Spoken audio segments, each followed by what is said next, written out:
ఒక ఊళ్ళో ఒక పిసినారి ముసల్ది ఉండేది. దాని పిసినుగొట్టుతనం గురించి కథలు కథలుగా చెప్పుకునేవారు. పైకి చూస్తే దానికి గల ఆస్తి ఒక చిల్లు పడ్డ చిన్న పాక, దాని ముందు ఒక పక్క బాదాం చెట్టు, మరో పక్క కరివేపాకు చెట్టు. ఊళ్ళో దాన్ని చూసి అసహ్యించుకునేవారు లేరు. ఎవరు దాని జోలికి పోయేవారు కారు. అది ఎవరిని దగ్గరికి రానిచ్చేది కాదు. ఎవరన్నా కరివేపాకు కావాలని వస్తే ముసల్ది గుప్పెడు బియ్యం తీసుకుని 2 రెమ్మలు ఇచ్చేది. ఊళ్ళో పిల్లలు బాదం పండ్ల కోసం వస్తే ₹1 తీసుకొని ఒక పండు ఇచ్చేది. దాని గుడిసె లోపల వంట కుండలు, ఒక కుళ్ళు కంపు కొట్టేది దిండు, అంతకన్నా కుళ్ళుతో గొంగలి ఉండేది. ఆ ఊళ్ళోనే రంగడు అనే పని పాట లేని కుర్రవాడు ఒకడు ఉండేవాడు. ముసల్దాన్ని ఆశ్రయిస్తే అది ఎంతో కాలం బతకదు కనుక దాని ఆస్తి అంతా తనకే వస్తుందని ఆశపడ్డాడు వాడు. రంగడు ఒకనాడు మధ్యాహ్నం వేళ ముసలిదాని పాక దగ్గరికి వచ్చాడు. ఆ సమయంలో ముసల్ది బాదాం చెట్టు కింద గొంగలి పరుచుకొని తల కింద దిండు వేసుకొని పడుకొని ఉంది. చెట్టు మీద ఉడతలు రాకుండా కాపలా కాస్తుంది. వాడు వస్తూనే, అవ్వ, నీ చెట్టు బాదం పండ్లు ఎలా ఉంటాయి అని ముసల్దాన్ని అడిగాడు. ముసల్ది రంగన్ని ఎగాదిగా చూసి, ఎవరు తిని చూశారు, కావలిస్తే ₹1 ఇచ్చి పండుకొని తిని చూడు అన్నది. ఈ మాట రంగడు నవ్వుకున్నాడు. అవ్వ, నువ్వు ఒకదానివి, పని అంతా ఎలా చేసుకుంటావు? సహాయంగా ఉంటాను, నన్ను నీ దగ్గర ఉంచుకోరాదు అని అడిగాడు. ఎందుకు తిండి దండగా అన్నది ముసల్ది. దండగ లేదు అవ్వ, 2 రోజులు ఉంచుకొని చూడు. దండగా అనిపిస్తే నేనే పని మానేసి వెళ్ళిపోతా. నీ కరివేపాకు బాదం పళ్ళు 4 వీధులు తిరిగి అమ్ముకస్తా. 4 డబ్బులు ఎక్కువ వస్తాయి. నీ పనులన్నిటిలోనూ ఆసరగా ఉంటా అన్నాడు రంగడు.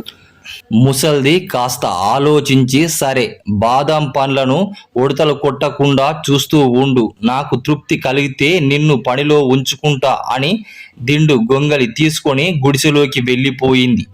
రంగడికి ముసల్ది తిండి పెడుతున్నందుకు వాడి చేత గొడ్డు చాకిరీ చేయించేది.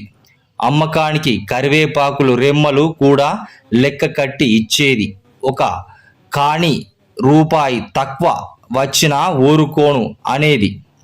వాడు బాదం పండ్లు తినాలన్నా ₹1 ఇచ్చి కొనుక్కోవలసింది.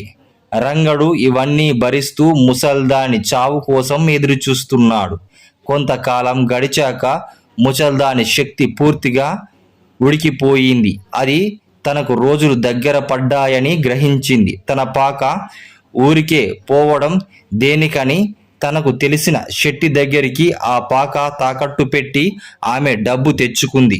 ముసల్ది ఇంటికి వెళ్ళిపోయిన కాసేపటికే రంగడు కరివేపాకులు అమ్ముకొని శెట్టి గారి ఇంటికి పక్కగా వచ్చాడు. శెట్టి వాణ్ణి చూసి, ముసలిముండా పాక తాకట్టు పెట్టి ₹200 తీసుకుని వెళ్ళింది. అందులో నీ వాటా ఎంతరా అని వెకిలిగా నవ్వుతూ అడిగాడు. ముసల్ది ఇల్లు కూడా సొమ్ము చేసుకుందన్నమాట. అయినా ఆ డబ్బు ఎక్కడికి పోతుందిలే అని మనసులో అనుకున్నాడు. రంగడు వెళ్ళిపోయాడు. రాత్రిపూట ముసల్ది పాకలో పడుకుంది. రంగడు బాదాం చెట్టు కింద పడుకున్నాడు. ఒక రాత్రివేళ పాకలో అలికిడి విని రంగడు తలుపు కంతలో నుంచి లోపలికి చూశాడు. లోపల ముసల్ది శెట్టి దగ్గర తెచ్చిన ₹1 దీపం ముందు లెక్క పెట్టుకుంటుంది. నువ్వు చావగానే అదంతా నాకే దక్కుతుందిలే ముసల్దానా అనుకున్నాడు రంగడు. తిరిగి వెళ్ళి బాదాం చెట్టు కింద పడుకున్నాడు. ఇలా దాచిన డబ్బు ముసల్దాని దగ్గర ఇంకా చాలా ఉన్నదని వాడి నమ్మకం. రోజులు గడుస్తున్నాయి. ఒకరోజు ముసల్ది లేవలేదు. దానికేదో జబ్బు చేసింది. గొంగలి పరుచుకొని పడుకొని ఊపిరి పీల్చడానికి కూడా కష్టపడుతుంది. తనకు చావు దగ్గర పడిందని గ్రహించిన ఆమె రంగడితో, నాయన, నాకు చావు ముంచుకొస్తుంది, పద, వల్లకాట్లో కూర్చుందాం. అక్కడే చచ్చానంటే మోసుకెళ్లే వాళ్ళు చాలా, ఇక్కడనే చచ్చానంటే మోసుకెళ్లే వాళ్ళు చాలా డబ్బులు అడుగుతారు అంటూ లేచి కూర్చుంది. రంగడు చిరాకుపడి వల్లకాట్లోకి పోయినంత మాత్రానే ఖర్చు తప్పుతుందా? కట్టెలు మనుషులు కావాలి కదా అన్నాడు. కాల్చడం దేనికిరా, డబ్బు దండగా. పూడ్చేస్తే పోలే, గొయ్యి తవ్వడానికి కూడా బోలెడు డబ్బు అడుగుతారు. ఆ గొయ్యి నువ్వే తవ్వు, నేను చెట్టు కింద పడుకుంటాను. నా ప్రాణం గుడుక్కుమనగానే నువ్వు గోతిలో పూడ్చిపెట్టు అంది ముసల్ది. ముసల్ది ఆదా చేసిందంతా తనకే లాభం అనుకున్నాడు రంగడు. రంగడికి సహాయంతో ముసల్ది గొంగలి దిండు తీసుకుని బయలుదేరింది. రంగడు గుణపం తీసుకుని ఇద్దరు శ్మశానానికి చేరారు. ముసల్ది ఒక చింత చెట్టు కింద దిండు మీద తలపెట్టి పడుకుని గొంగలి కప్పుకుంది. రంగడు గుంట తవ్వడం ఆరంభించాడు. మధ్యలో ముసల్ది గొయ్యి తవ్వడం అయిందా నాయనా అని అడిగింది. అవ్వగానే నీకు చెప్తానులే అవ్వ, నువ్వు పడుకో అన్నాడు రంగడు. రంగడు గొయ్యి తవ్వడం పూర్తి చేసేసరికి ఆఖరి జాము అయింది. అవ్వ, గొయ్యి తయారైంది చూడు అన్నాడు రంగడు. ముసల్ది పలకలేదు. దాని ప్రాణం పోయి చాలా సేపు అయింది. పీడ విరగడైపోయింది. పాకలో డబ్బంతా నాదే అని సంతోషంగా రంగడు ముసల్దాన్ని కళ్ళు గొంగలి చేత్తో తాకడానికి అసహ్యం చేసుకొని వాటిని కర్రతో గోతిలోకి తోసి తర్వాత ముసల్దాన్ని గోతిలోకి పడుకోబెట్టాడు.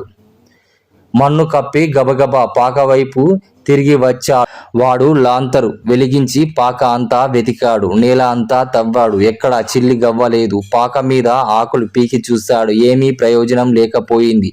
ముసల్ది పాక తాకట్టు పెట్టిన రాత్రే ఆ డబ్బు కాజేసుంటే బాగుండేది. ఆ డబ్బు కూడా మాయమైంది. తాను ఏ జన్మలో ముసల్దాని రుణపడి ఉండి ఉంటాను. దానికి చాకిరి చేశాను. తనకి ఇంకేమీ దక్కలేదు. ముసల్ది తన డబ్బంతా ఆ కుళ్ళు దిండులో పెట్టుకొని తన వెంటే తీసుకుని పోయిందన్న సంగతి రంగడికి తెలిసింది. తెల్లవారవుతుంది. పాక అంతా ధ్వంసం చేసినందుకు తనకు శిక్ష పడుతుందని తెలిసిన రంగడు చీకటిలోనే ఆ ఊరును విడిచి పారిపోయాడు.